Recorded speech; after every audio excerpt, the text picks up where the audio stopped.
So the next speaker is Mark Measures. Mark is a farmer and a farm advisor and a researcher, and he works on the development of more sustainable systems in the UK and internationally, specialises in organic farm husbandry and environmental and business management, and with his wife he runs a mixed farm in the Clun Forest. So again, we're trying to draw on local expertise and local knowledge. So Mark, I'm hoping that you have the rights to put up and share screen, if you're happy to do that. If not, I'll put your slides up. But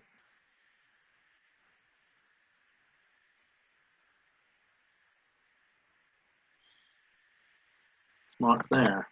Yes, excellent.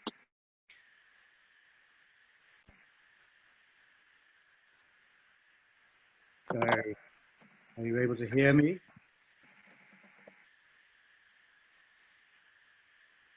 Can you hear me? Yes, or I can anyway, and I can see your slides as well. Okay, so we seem to have arrived at the end instead of the beginning, which would save me some time. But anyway, yes, good afternoon, everybody. It's really good to join this discussion.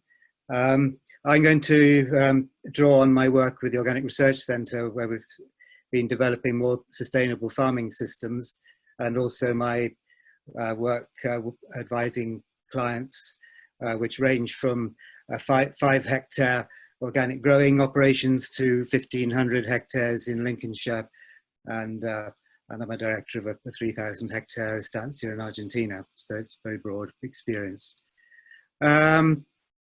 So the problem, well, Nick has already outlined the problem. Essentially, we're about agriculture is about 10% of emissions in the UK, and soils and ruminants and manure management play key parts in that, and I'll pick up on some of those issues in a minute.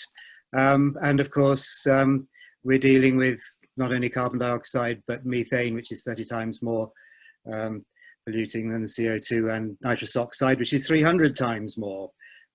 So we have to take care of these issues around fertilizer, manure and soil. So those are the sort of major sort of headline figures, but I would just like to issue a word of warning about figures. Data is not certain and is continually evolving. Last month, Rothamsted revealed the results of their research, which shows that clover swards emit half the nitrous oxide emissions that have previously been used in the calculations. So everything is changing, being updated. So we just need to take that on board. The main strategies that are available to us as land managers and farmers, of course, it's about energy, reducing farm energy, reducing the energy embodied in the products that we bring onto the farm, energy generation. It's about emissions, reducing farm emissions and reducing the off-farm embedded emissions.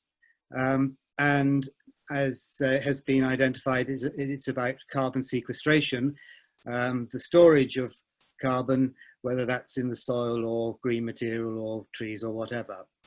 And so all of those are the things that we need to be aware of.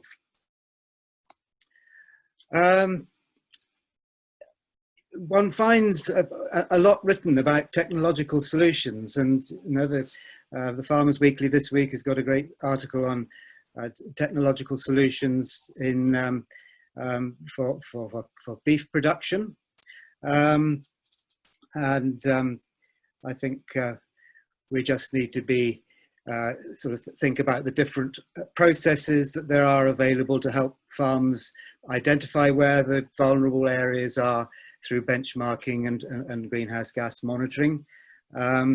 So that's sort of part of the process, and then we can really look at greater efficiency of cropping and livestock management to ensure that, that we're using resources most effectively and reducing emissions where we can. We need appropriate and well-maintained machinery, of course, tyre pressures and so on, better fuel efficiency and green fuels, and farm energy generation. But as I think has been alluded to, there are real problems about getting too carried away with widespread farm energy generation. because of the risks of getting drawn into monocropping and serious soil damage as a result. But there are lots more technological solutions, and I'm not going to go into all of those now. I want to make the point that they are not going to address the huge problem that we have facing us if we're going to reach net zero. They will all help and they're all important, but we need to look at something much more fundamental in terms of the farming systems that we practice. I'm going to just talk a little bit about soil, and I'm going to talk about animals and manure management, because these are really important areas. And then I'll just finish off on how we can move forward. This horrific photograph, I think it's 2014, just look at the soil in the Severn estuary, which is essentially coming off Herefordshire, Shropshire and the Cotswolds. Soil erosion is a real problem still.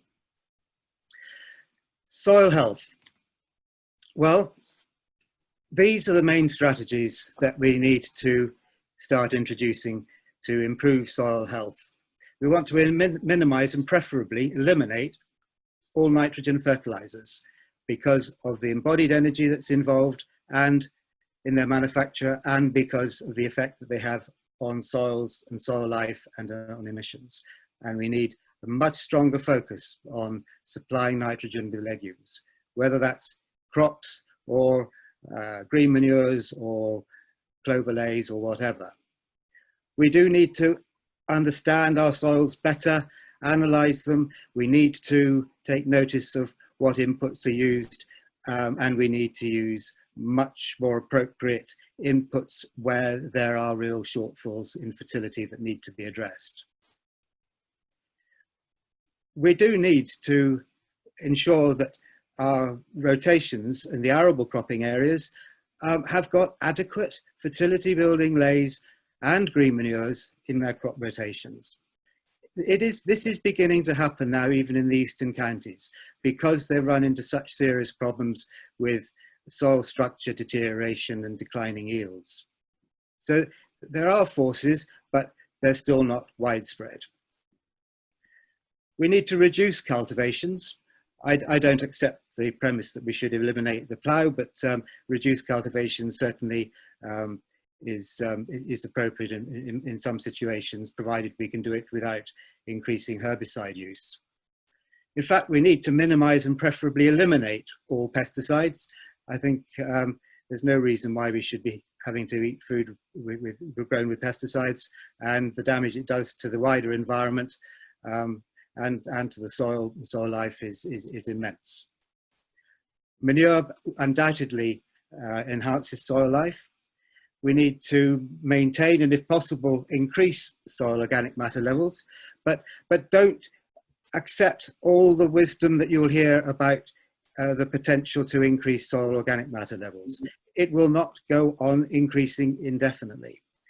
And even the 0.4% that Nick put up this morning is problematic and certainly won't be achieved on all soil types.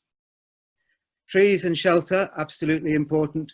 But again, my point is that we should be integrating these into the agriculture, rather than seeing the sort of trees in one area and farming in another. We should be having proper integration of wildlife into the farmed areas for the mutual benefit of both.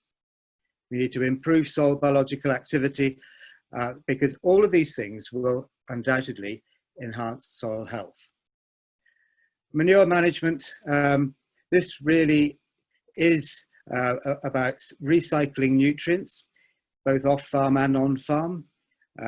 It's about better use of manures in terms of storage, composting if necessary, because composting really does help enhance soil organic matter levels. And we need very good timing and management and so on. The role of animals, well, this is highly contentious, and the points that I would like to make is that about 40% of the utilisable farmed land in Britain is permanent grassland. if you add that to the amount of lays in arable rotations, we've got the potential to produce ruminants, whether it's beef, lamb or milk, very effectively. But we should be primarily producing ruminants on forage rather than feeding them grain. We need more extensive pig and poultry systems rather than the intensive systems that we've got at the moment. People will want to eat meat. They'll need to eat less red and less white meat, and from better production methods. So how do we bring this about? We need a change to the whole farming system and a change to ecological and organic farming systems. To do this, we need both national and local policy. We need research and development. We need to involve farmers in this whole process. So not only does there need to be incentives, advice, information, support, and better engagement, but there also needs to be the development of better markets, including public procurement of food, for example, to hospitals, schools, and so on. We need better local supply and distribution chains, and we need you to buy it. And if you'd like to follow up any of that, the references are there. So I'll hand back and see if you've got any questions. Thank you very much, Mark. There are a number of questions, and I think that they fall into sort of two broad categories. One is to do with people, and the other is to do with some of the technology. So can I invite Jane from Clun, please, to unmute, and possibly Katie as well. I don't know where Katie's from, but there are two questions which in a sense are to do with how we move people on. But Jane first, if you're there, please. Hi, I visited a local organic farm run by someone or X number of generations of local farmers who was forced to become an organic farmer because he became so ill from the pesticide he was applying to the crops he was using. It wasn't something he would have thought of, but now he wouldn't go back for the world. And you can see the difference in his farm and the farms around him just from the colour. I asked him why, as a local man with obviously quite a lot of standing and among the local community, why he couldn't influence his neighbours to do something similar. And he answered me with one word: pride, he said. How do we get across, how do we change the attitude that producing food in a healthy manner and the ways you've been describing is cool and is fit for real men and real farmers to do, instead of... Jane, you're fading a bit. Can you sort of speak? Yeah, thank you. Yeah, it's for real farmers and local farmers to do, not just, excuse me, Daphne, you know, I don't mean this, for people who come from somewhere else and are, you know, sort of academics and so on. How do we get this into Indigenous farmers? I'm asking Katie's question as well, I think. Well, it's a very complicated question, and of course we've been wrestling with it for years. Some of it's about demonstration and showing farmers that it works, because you know the fear that you're not going to have enough forage to feed your animals, or you're going to get a farm that's overwhelmed with weeds, are real and understandable. So some of it's about demonstration and reassurance. Some of it's about being able to show that it is as profitable as their conventional, which in most cases it is. Yeah, under no illusion, the Farm Business Survey shows that organic farms are generally as profitable as their conventional counterparts. And there needs to be some real momentum, I think, in the marketplace to be able to give farmers the confidence that there are people that want to buy it at the other end. Thank you. Kate had a sort of similar question to do with people, more to do with the people in the locality. So if I can ask Kate, please, if she's happy to unmute and phrase the question. Yes, hello. Can you hear me? Yeah. Yeah, okay. Thank you. I mean, in fact, Jane touched on my issues. I've lived in the area for most of my life. I did come from outside of the area. And while I've been living here, I see that especially now, the area has become very attractive to people who've moved in. The problem, the biggest problem I see with that is that young people can't afford to live here, and because of the EU and the way farming has gone, there is very little interesting work.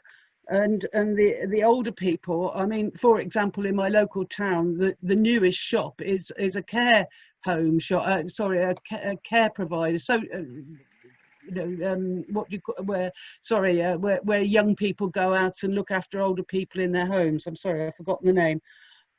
Fundamentally, I'm concerned that young people can't afford to live here, and that we don't have young people and young families growing up in the area.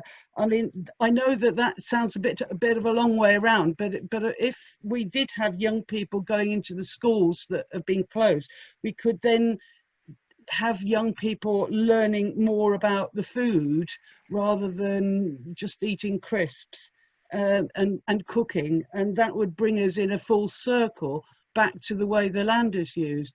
I mean, my local farmers, they keep themselves to themselves, and there seems to be no integration between newcomers and the indigenous population. And indeed, my daughter is married to a farmer, and he's just concerned with making an income. Okay, I mean, thanks, Casey.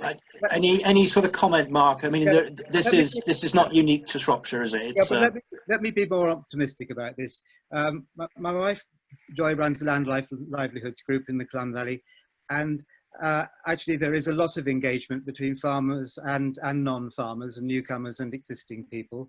And up beyond Newcastle, you know, we have four young families that have come back into the valley to get involved in farming. So I think there are some promising sides, although I recognise that there are major problems about employment for those that don't have the same opportunities. Thank you, and can I certainly put in a plug for Land Life and Livelihoods? It's a really good local group that's doing amazing things.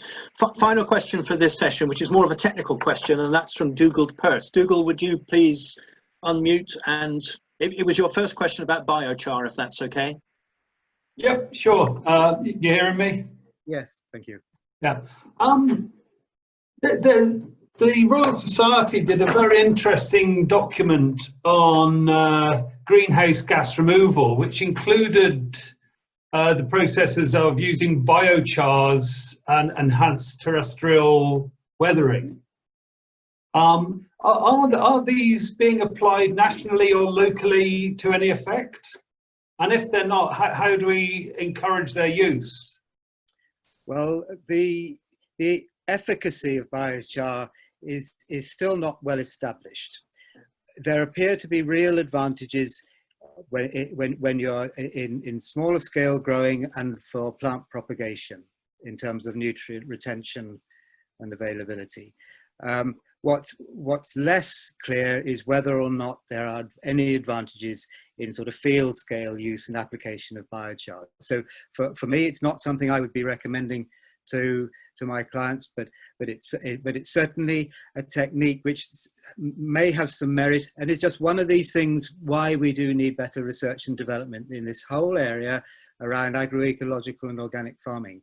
You know, it is not a particularly well developed science and practice. So we just need to recognize in some areas there's far more work to be done. Okay. That's great. Thank you very much, Mark. As I say, there will be an opportunity for further questions at the very end of the session, if that's okay with people.